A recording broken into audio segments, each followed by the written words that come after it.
एकनाथ खडसे सराईत गुन्हेगार आहे. एकनाथ खडसेवर किती गुन्हे माहिती तुम्हाला? एकनाथ खडसेवर किती गुन्हे? तेवढे गुन्हे एकनाथ खडसेवर, म्हणजे एकनाथ खडसे सराईत गुन्हेगार आहे.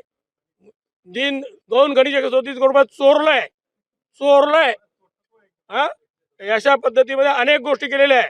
काही गोष्टी फक्त राज्याचे मोठे मोठे पद असल्यामुळे ते समोर आल्या नाही किंवा दारूशाहीमुळे समोर आलेले नाही. पण विषय सगळ्यात महत्त्वाचा मुद्दा असा आहे की आजही बस स्टेजवर एखाद्या बाईची इज्जत केला, 509 सारखा गुन्हा दाखल त्यांच्यावर. 509 समजतो तुम्हाला?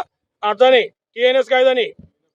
TNS कायदा याच्या पूर्वीचा जो कायदा CRPC IPC 509 त्यांच्यावर दाखल आहे अंजली दमानिया संदर्भामधला.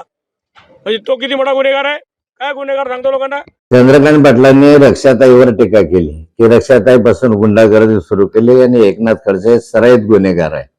मला वाटतं की रक्षाताईची प्रतिमा ही देशभरामध्ये संयमी आणि शांत स्वभावाची व्यक्ती अशा स्वरूपाची आहे आणि तुम्हालाच नाही तर सगळ्या जगालाच माहिती आहे असं मी त्यांना सांगू इच्छितो. रक्षाताई कधी संतापत नाही, परंतु यांच्या गुंडगिरी विरुद्ध रक्षाताईंना या ठिकाणी संताप व्यक्त करावा लागला. या ठिकाणी यांची गुंडगिरी एवढी वाढली की 100 मोटरसायकलवर 200 गुंड बसून यांनी गावामध्ये रॅली काढली. ही आमच्या मुक्ताईनगर शहराला माहिती आहे. आणि मी सराईत गुन्हेगार असं म्हणताना माझं राजकीय जीवन 45 वर्षाचं आहे. 80 पासून मी राजकारणामध्ये शेतकरी संघाचा चेअरमन वगैरे पासून त्या कालखंडापासून तर आज ताग आहे. राजकीय गुन्हे वगळता माझ्यावर साधी NC सुद्धा दाखल नाहीये.